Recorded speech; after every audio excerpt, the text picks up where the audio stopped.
Hey guys, welcome to episode 7 of the Complete Noobs Guide to Minecraft. In this episode I'll be showing you as to how to farm and pen animals basically. You can see all the stuff that I've done in the previous videos over there, the house from episode 5 and the farms from episode 6. So basically with these animals you've got 4 animals that are worth penning. You've got the pigs, sheep, cows and chickens. All of them provide you some sort of food apart from sheep, which provide you with wool, which can be useful, which I'll show later on. You want the pen to be a decent size. I'm making these quite small. I'm only going to have sort of 2 of each animal in them, so it's not too bad. But if you want a larger farm, then you're going to need to build a bigger area for them to live in. And the only thing that's worth bearing in mind is that with too much space, the animals will eventually despawn if you're quite far away from them. So I managed to build a fence around that sheep then. That turned out alright, didn't it? Completely by accident. Just move my wolf out of the way.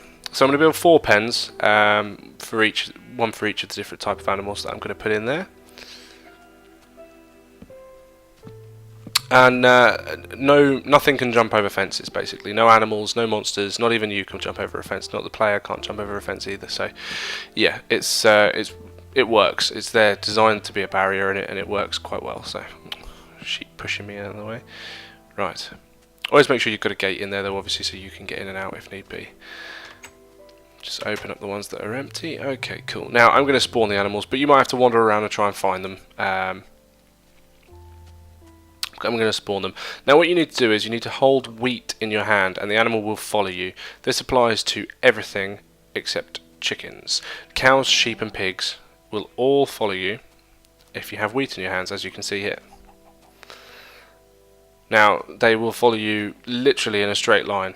You can see how blindly they will follow you. So if you want to guide them, if you're wandering around your map and you're trying to guide them back to a pen, be very, very careful because you have to keep an eye on them, otherwise they may fall down holes. And you don't want that.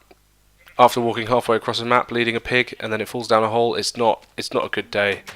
So yeah, once you've got it in there, you shut the fence, make sure you take the wheat out of your hand so it doesn't follow you out of the pen, and then you just walk out, shut the gate, and there you are, you've got a pig in there.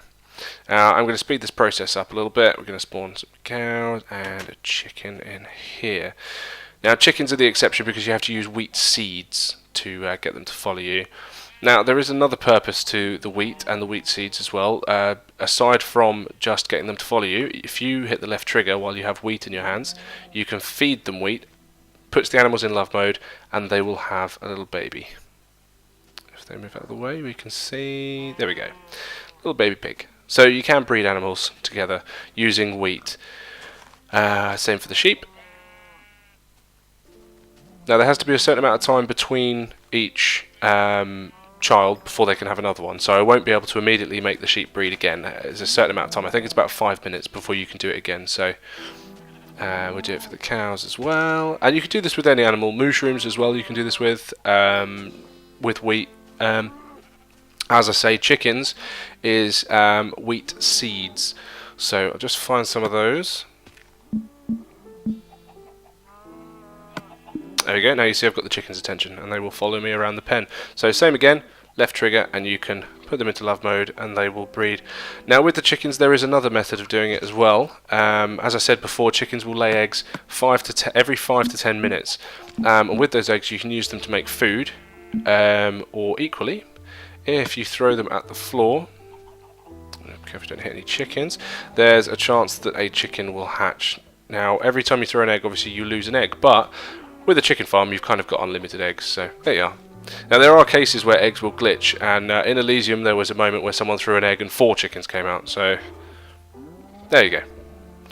So that's your basic idea behind your farms, and you can use them. Obviously you can use your pigs for food, you can use your cows for food and leather or milk, chickens you can use for eggs or meat or feathers for arrows, and the sheep you can use for wool.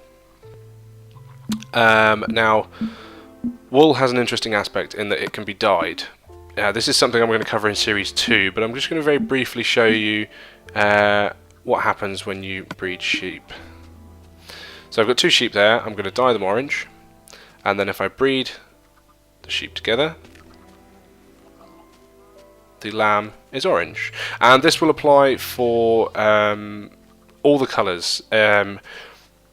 you will end up with, if you have two different coloured adults, you will have a different coloured baby as well, and I think it's varied as to what colour it will come out, but it will be linked to either of the parents or a combination of them. So yeah, that's it for your animals. Once you've got them all there, that means you've got an unlimited supply of food alongside your farms that we did in episode 6. That means you're pretty much ready to survive the long cold nights that will come. So look out for episode 8, and I will see you soon.